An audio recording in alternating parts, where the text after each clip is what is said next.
Well, hello and welcome to this edition of the EV Revolution Show. My name is Kenneth Bocour, your host for this episode. We're going to cover a few news stories today about things going on in the EV marketplace. So let me get right into it. Now, first story I'm talking about today is the median range of fully electric vehicles in the US. And I think if we look at the US, we can characterize the rest of the world as well. It's now exceeded 250 miles in last year in 2020. And that's great news for promoting EVs to replace internal combustion vehicles. Now, according to the Office of Energy Efficiency and Renewable Energy in the US, for the first time, the median range of all electric vehicles offered for sale or lease was more than 250 miles per charge. Now, that's nearly 4 times what the median range was 9 years ago in 2011, when it was only 68 miles per charge. Now, to be clear, the median range isn't the average range. That would be the mean range. The median range is the middle value. So there must be as many EVs with a longer driving range as there are with less range. Hopefully that explains it up a little bit. This is excellent news, and with technology advancements and greater EV efficiencies, we seem to be coming up on 300 miles soon. While many people may not actually need their car to have 300 plus miles of range, of course, for many the perception is that it does, and that becomes their reality. So mainstream adoption of EVs won't be possible until the average has at least as much driving range as the average ICE vehicle does today. Combine that with future cost parity, increased charging infrastructure, and lower total cost of ownership, the movement towards more EV adoption is certainly going in the right direction. Now, my next story is about Tesla and their Q4 vehicle production and deliveries. Of course, it was a fantastic year for Tesla in hitting the goals set by Elon Musk. They produced and delivered 500,000 vehicles in line with their most recent guidance, which is fantastic news. Now, in addition, Model Y production in Shanghai has begun, with deliveries expecting to begin shortly or early part of this year. Total 2020 production was 509,737 units, and deliveries were 499,550 units. Now, Tesla states that their delivery count should be viewed as slightly conservative, as they only count a car as delivered if it is transferred to the customer and all the paperwork is done and correct. Now, final numbers could vary by up to 0.5%. That is what Tesla says.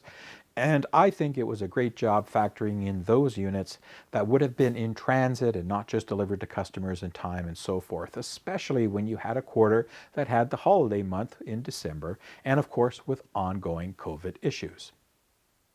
So a big congratulations to Tesla on a great 2020, despite the challenges of shutdowns and all this kind of stuff going on. And it should be an even better year for them this year.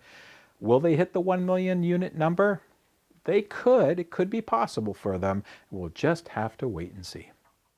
Now, Tesla has also officially launched the Model Y standard range now with that optional third row that people were looking at. They've updated their Model Y configurator with the new standard range rear-wheel drive variant. Scrolling, if you go a bit deeper into the Model Y build process, it reveals the option for that third row seating. The Model Y standard range has an EPA estimated range of 244 miles. It carries a starting price of $41,990 US, and selecting the, quote, 7-seat interior option adds another $3,000 US to the price tag. I think it's great on Tesla for offering this. I'm personally not really a big fan of this, since these seats are very tiny and I'm not tiny. They're very small with limited head and leg area. But hey, you know, for those with small kids or pets, that extra seating space may work for them. And staying with Tesla, there is some reports now that they are going to build a $25,000 electric car from China as early potentially as 2022. They may bring that vehicle to market sooner than what everybody's thought. Now, there is a report, as I said, that came out of China that the automaker has already approved a smaller EV that could begin production as early as next year, coming out for 2022. Tesla's strong sales in the country and China, of course, have helped push plans for a cheaper EV. It's reported the vehicle design was approved last September, and the first prototypes of the vehicle could be ready in March of this year.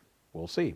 The entry-level EV should be based on the Model 3 chassis and could cost between 160,000 to 200 Chinese yuan, or about $25,000 to $30,000 Canadian.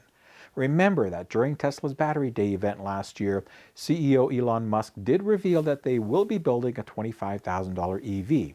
That price point was achievable because of the new 4680 battery cells and the integrated battery packs also announced during the event, and all the other lower cost measures that Tesla was taking. So since then, they've begun to hire for the China Design Center as well, which will be the first of its kind for the automaker outside of the US. This is great news for truly mass market EV adoption, and let's keep our fingers crossed that this happens. Switching gears to GM, they've announced this rebranding around EVs, and they've launched this Generation E ad campaign. They've announced that new campaign centered around an inflection point moment, as they call it, it sees in electric vehicles.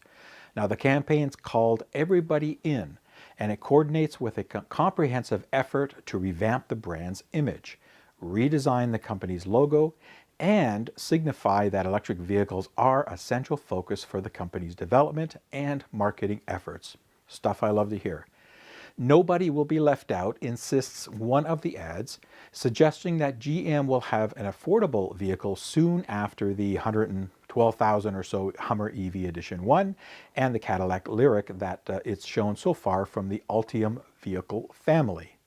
Now, the new logo will effectively replace the current brand mark on the vehicles, signs, and materials, although GM logo won't necessarily be on every vehicle. It marks the most significant change to the GM logo since 1964. The campaign will focus on three areas: exciting a new generation of buyers and accelerating adoption, great, demonstrating GM's expertise in the field and the launch of 30 EVs globally by 2025, believe it when I see it, and showcasing the range and power of the Ultium platform. Love it. So this seems that GM is continuing to further its pledge to go all in on electric vehicles, and I'm very excited about the future from GM. Now, one of the companies I mentioned in my last episode was the Chinese startup Byton, and I received some comments from people wondering if they were still in business and if, they were actually deliver something this year. Well, we now know for sure that they still have a future.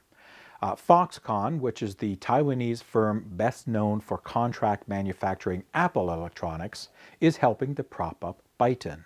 The two companies have signed a strategic cooperation framework with the aim of finally getting the Byton M electric crossover into production by next year, 2022.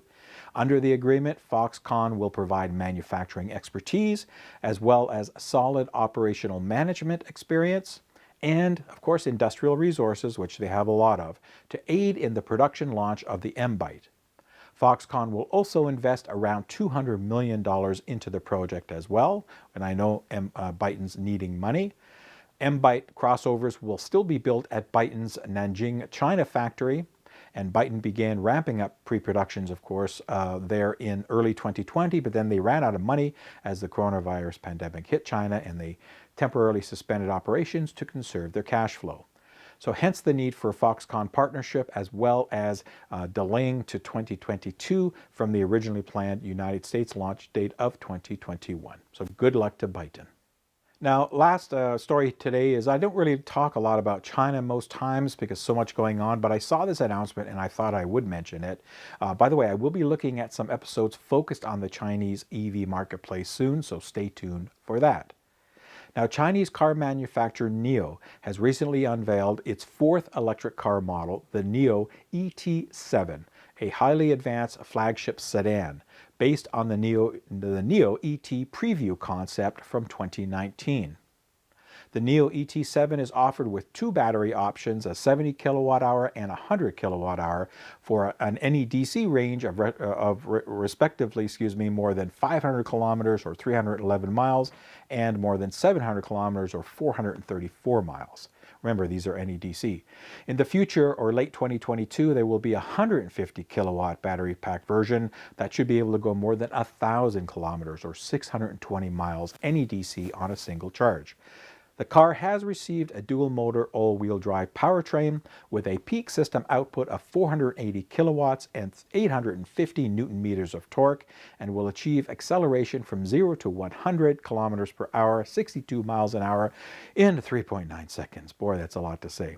The ET7 is expected to be very comfortable for a car long-distance traveling. It has smart air suspension, heating, ventilation, and even massage on the seats as standard. Comes with a nice panoramic glass roof, a very modern and advanced dashboard with HUD as standard, a 10.2-inch instrument cluster, 12.8 center display, as well as 23 speakers, all standard. Also comes with highly advanced autonomous driving technology, including many state-of-the-art solutions like 11 cameras, LiDAR, and ADAM, what they call their NIO supercomputing system. The car is basically hardware ready for autonomous driving, and the features will be offered through a monthly subscription service. Sounds familiar. The NIO ET7 can be pre-ordered now in China, but customer deliveries are expected no earlier than the first quarter of next year, 2022.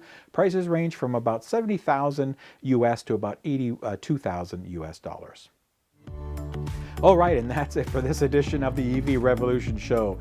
I hope you enjoyed those stories. Thanks very much for tuning in, especially watching on YouTube. If you haven't subscribed, please do. If you have, please spread the word about my show. Tell others about it if you like it. Hopefully I can get more subscribers up. And of course, continue to put your comments in the comment where you feel like you want to do it. Thank you. I try to answer each and every comment. Of course, always humbly thanked by my Patreon supporters. You know who you are. Thank you very much. And for those that make the occasional donation to myself, I am truly blessed and very humbled when I get those kind of things in. Believe me, folks, I can't express that enough. So thank you very much for that. Of course, you know, we're still getting into situations now where things are going to get a little worse before they get better. I continue to keep everybody in thoughts and prayers during the COVID crisis. Please stay safe. Follow public health guidelines. It's so important now, folks, to do that. We're going to get through this. We just need some more time. So please do that. And, you know, continue to follow the EV marketplace. There's tons of stuff going on, not just with Tesla, but all kinds of other folks. So it's exciting. It's dynamic. Continue to watch. And until the next show, when I can get a bunch more stories together and tell you some things that I think you'd be interested in, everybody stay safe, and I will see you when I see you. Take care, and bye-bye.